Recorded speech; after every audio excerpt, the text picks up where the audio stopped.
हूं राशिद। करेंगे बड़ी खबर से शुरुआत। बहुत बड़ी खबर आ रही है। ब्रेकिंग न्यूज यह है कि भारत सरकार बहुत सख्त हो गई है। सूत्रों से मिली जानकारी के मुताबिक अगर हुर्रियत नेता सरताज अजीज से मिले तो सरकार हुर्रियत नेताओं को हिरासत में ले सकती है। यह इस वक्त की बड़ी खबर है। सरताज अजीज से मुलाकात पर कार्रवाई संभव है। हिरासत में लिए जा सकते हैं हुर्रियत के नेता। हुर्रियत नेता जिनमें मीरवाइज उमर फारूक शामिल है, जिनमें से यासीन मलिक शामिल हैं। हिंदुस्तान ने इससे पहले आपको याद होगा कि सलाह दी थी। भारत ने पाकिस्तान को मैसेज भिजवाया था कि उसके एनएसए सरताज अजीज जब बातचीत के लिए हिंदुस्तान आए तो उन्हें हुर्रियत नेताओं से मुलाकात नहीं करनी चाहिए। विदेश मंत्रालय के प्रवक्ता विकास स्वरूप ने बहुत साफ कहा था कि अजीज का हुर्रियत नेताओं से मिलना ठीक नहीं होगा। पाकिस्तानी हाई कमीशन ने 23 अगस्त की शाम हुर्रियत नेताओं को बातचीत के लिए बुलाया था। भारत से बहुत ज्यादा खफा है, हुर्रियत नहीं चाहिए। विदेश मंत्रालय के प्रवक्ता विकास स्वरूप ने बहुत साफ कहा था कि अजीज का हुर्रियत नेताओं से मिलना ठीक नहीं होगा। पाकिस्तानी हाई कमीशन ने 23 अगस्त की शाम हुर्रियत नेताओं को बातचीत के लिए बुलाया था। भारत से बहुत ज्यादा खफा है, हुर्रियत नेताओं को हिरासत में लिया जा सकता है। अगर सरताज अजीज से मुलाकात पर अड़े रहते हैं ये लोग तो हिरासत में भी लिए जा सकते हैं। इससे पहले आज भारत ने पाकिस्तान को सलाह दी है कि एनएसए लेवल बातचीत से पहले सरताज अजीज हुर्रियत नेताओं से न मिले।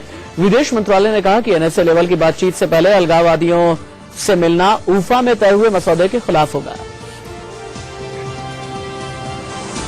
भारत ने कल पाकिस्तान को सलाह दी है कि श्री सरताज अजीज की भारत यात्रा के दौरान हुर्रियत के प्रतिनिधियों के साथ उनकी मुलाकात उचित नहीं होगी, क्योंकि ऐसा करना आतंकवाद से लड़ने हेतु मिलकर काम करने से संबंधित ऊफा समझौते की भावना तथा उद्देश्य के अनुरूप नहीं होगा। हमने राष्ट्रीय सुरक्षा सलाहकार स्तरीय वार्ता के लिए उस एजेंडे की भी अभिपुष्टि करनी चाहिए जिसके बारे में 18 अगस्त 2015 को पाकिस्तानी पक्ष को बताया गया था। इन सभी खबरों के बीच अलगाववादी नेता शब्बीर शाह ने कहा कि वो कल दिल्ली आ रहे हैं और रविवार को सरताज अजीज से मुलाकात जरूर करेंगे। मैं कल सुबह अपनी टीम लेके, डेलीगेशन लेके कल 10:30 बजे यहाँ से जा रहा हूँ दिल्ली इंशाल्लाह। फिर परसों 6 बजे रात को हमारी मीटिंग है। अब गवर्नमेंट ऑफ पाकिस्तान को फैसला करना है कि वो एनएसए लेवल पे के टॉक्स को फोकियत देते हैं या तरजीह देते हैं या इम्पोर्टेंस देते हैं या हुर्रियत आजादी पसंद लीडरशिप से। तो ये एक कंट्री है, सॉवरन कंट्री है, न्यूक्लियर पावर है और उसको यहाँ से डिक्टेट कर रहे हैं कि अगर बातचीत नहीं होगी तो जंग होगी और जंग में तो बर्बादी होगी, क्योंकि अब रिवायती जंग नहीं होगी। दोनों के पास न्यूक्लियर पावर्स हैं, न्यूक्लियर पावर है, न्यूक्लियर वेपन्स हैं। चलिए खबरें कई आ रही हैं। इस बीच ये भी हमने आपको खबर दिखाई थी कि पाकिस्तान में एक हाई लेवल मीटिंग चल रही है। इस मीटिंग में ये डिसाइड किया जा रहा है कि हिंदुस्तान के साथ जो बातचीत होगी उस बातचीत में किन किन मसौदों को रखा जाएगा पाकिस्तान की तरफ से। बहरहाल जो तमाम डेवलपमेंट चल रही हैं इन पर एग्जीक्यूटिव एडिटर शीतल राजपूत हमारे साथ मौजूद हैं और साथ ही मेरे ब्यूरो चीफ राकेश कुमार सिंह भी हैं। सबसे पहले शीतल के पास में चलते हैं। शीतल, मुझे ये बताइए, पाकिस्तान की तरफ से जो स्टैंड अभी तक लिया गया है कि अगर सरताज अजीज दिल्ली आते हैं तो दिल्ली में हुर्रियत नेताओं से मुलाकात जरूर करेंगे, क्या इसका मतलब ये समझा जाए कि इनडायरेक्टली पाकिस्तान की तरफ से ये कोशिश की जा रही है कि एनएसए लेवल टॉक्स रद्द अगर हो तो सीधे हिंदुस्तान ही कर दे? बिल्कुल राशिद, पाकिस्तान ने कोई कसर नहीं छोड़ी है डे वन से कि वो टॉक्स जो है ये ठीक से ना हो पाए या हो ही ना। आप पूरा अगर इस पीछे जाए एकदम से तो चाहे वो सीज फायर वायलेशन करना हो या बार बार कश्मीर का नाम लेना हो या गुरदासपुर हमला हो या उधमपुर में जो आतंकी पकड़ा गया वो हमला हो, तमाम तरह की कोशिशें पाकिस्तान की ओर से हुई है ताकि भारत खुद प्रवोक होके, खुद परेशान होके, नाराज होके, निराश होके इन टॉक्स को रद्द कर दे। और अब आखिरी कोशिश ये, कल ही पाकिस्तानी विदेश मंत्रालय की प्रेस कॉन्फ्रेंस हुई और उसमें उन्होंने ये स्पष्ट कहा कि कश्मीर का मसला और कश्मीरी सेपरेटिस्ट नेताओं से मिलना ये हमारी पुरानी नीति का हिस्सा रहा है और एज अ रूल हम उनसे मुलाकात करते हैं और इस बार भी ये मुलाकात होगी। मतलब उन्होंने ये स्पष्ट तौर पे कह दिया कि सरताज अजीज अगर भारत आते हैं तो रविवार को शाम को जो रिसेप्शन उनके लिए रखी गई है जिसमें हुर्रियत के गरम और नरम दोनों धड़ों को इनवाइट किया गया है, वो उनसे मुलाकात करेंगे। यानी अजीत डोभाल से बातचीत करने से पहले वो हुर्रियत से सलाह मशवरा करेंगे कश्मीर के मसले को, यानी कश्मीर का मसला एजेंडे में उनका सबसे ऊपर होगा उनकी तरफ वाले आतंक के मसले को लेकर। तो जिस पर भारतीय विदेश मंत्रालय ने कल स्पष्ट कह दिया है कि ये ऊफा के डिक्लेरेशन के भी खिलाफ है और ये हमारी जो पॉलिसी है उसके भी खिलाफ है कि पाकिस्तानी एनएसए आके हुर्रियत के नेताओं से मिले, कि वो भारतीय पक्ष के अलावा किसी और से मुलाकात करें, ये भारत ने स्पष्ट कल कह दिया है।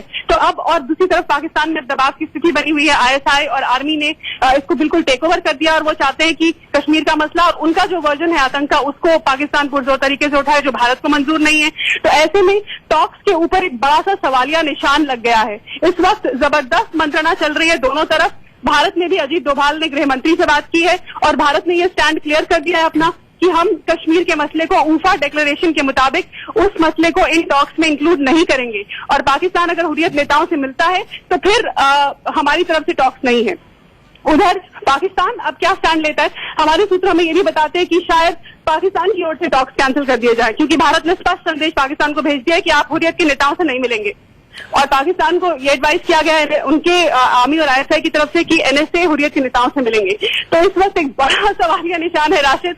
और एक बार फिर अब इस वक्त ये तय होना बाकी है कि आखिर कौन ये फैसला लेता है पहले टॉक्स कैंसिल करने का, पिछले साल की तरह भारत, या फिर मजबूरी में आके आर्मी और ISI के हाथों मजबूरी में आके NSA और नवाज शरीफ खुद घोषणा करते हैं कि हम कश्मीर के बगैर बात नहीं करेंगे। जी हाँ, चूंकि हिंदुस्तानी विदेश मंत्रालय के प्रवक्ता विकास स्वरूप ने बिल्कुल साफ कह दिया है कि अगर हुर्रियत नेताओं से बातचीत करते हैं तो ये ऊफा डिक्लेरेशन के अगेंस्ट होगा। जबकि इस्लामाबाद में जो पाकिस्तान के विदेश मंत्रालय के प्रवक्ता है काजी खलीलुल्लाह, उन्होंने साफ कहा है कि पाकिस्तान कश्मीरी लोगों से बातचीत जारी रखेगा। ये यहीं पर आकर के और इसी स्टैंड की वजह से बात आकर के फंसी हुई है। मेरे ब्यूरो चीफ राकेश कुमार सिंह भी मेरे साथ मौजूद है। राकेश, बिना घुमाए फिराए सीधा ये सवाल पूछूंगा कि क्या NSA लेवल टॉक्स रद्द हो सकती हैं?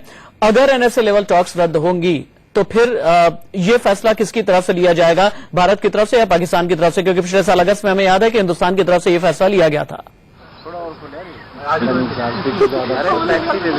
देखिए राशिद, संकट के बादल जरूर मंडरा रहे हैं, लेकिन जिस तरह से भारत की ओर से जो मसौदे तैयार किए गए हैं और उसमें 2 वरिष्ठ अधिकारी, उनसे मेरी बातचीत हुई, उन्होंने साफ तौर पर कहा है कि पाकिस्तान को साफ तौर पर और खासकर अगर टॉक से पहले हुर्रियत नेता से अगर पाकिस्तान के NSA सरताज अजीज मिलते हैं तो सही नहीं होगा और उस पर ठोस कार्रवाई होगी।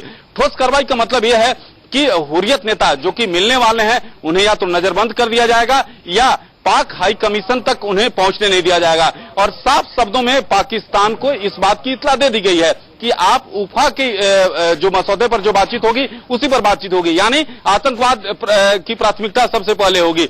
जिस तरह से लगातार पाकिस्तान द्वारा आतंकवाद को बढ़ावा दिया जा रहा है और नावेद द्वारा जो खुलासे किए गए हैं, आज NIA चीफ ने पूरा रिपोर्ट जो है राष्ट्रीय सुरक्षा सलाहकार को सौंपी है।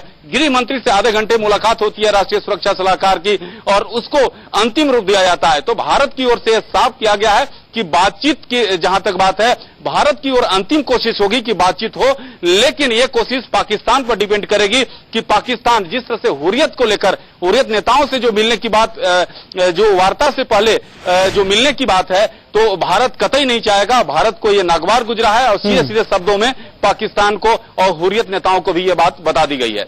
क्योंकि पाकिस्तान तक भी ये संकेत और ये खबर बिल्कुल साफ पहुंच चुकी है कि हिंदुस्तान ने 1400 पन्नों का एक डॉसियर तैयार किया है। 1400 पन्नों के डॉसियर में 60 मोस्ट वांटेड आतंकियों की लिस्ट तैयार की गई है। इस लिस्ट में सैयद सलाउद्दीन भी है, इस लिस्ट में दाऊद इब्राहिम भी है, इस लिस्ट में रियाज भटकल का भी नाम है, इस लिस्ट में मसूद अजहर वगैरह का भी नाम है और इसी वजह से पाकिस्तान लगातार आगे पीछे कर रहा है। बहुत शुक्रिया राकेश आपका और मेरी एग्जीक्यूटिव एडिटर शीतल राजपूत मेरे साथ मौजूद थी, आपका बहुत बहुत शुक्रिया। लेकिन इन सभी खबरों के बीच लगातार हिंदुस्तान में पॉलिटिकल रिएक्शंस आ रहे हैं, अलग अलग नजरिए से, अलग अलग चश्मे से देखा जा रहा है। कांग्रेस का यह कहना है कि जब एक ही मसले पर आपने पिछले साल NSA लेवल की बातचीत को रद्द कर दिया था, तो अब पाकिस्तान के आगे झुकने की क्या जरूरत है या पाकिस्तान के स्टैंड के आगे इस तरह से आगे पीछे करने की क्या जरूरत है? सरकार बिल्कुल साफ सीधे शब्दों में अपनी बात क्यों नहीं रख पा रही?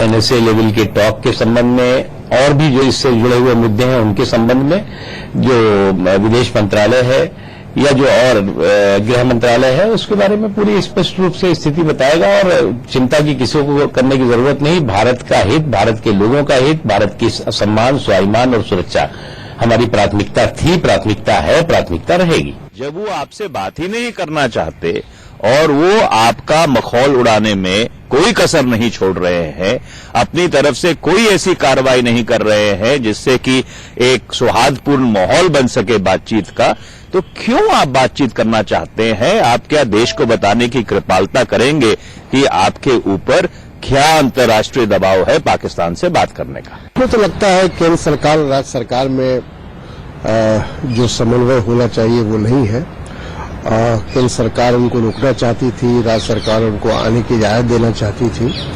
तो पहले तो आपस में बातचीत होनी चाहिए कि आखिर क्या रणनीति होनी चाहिए।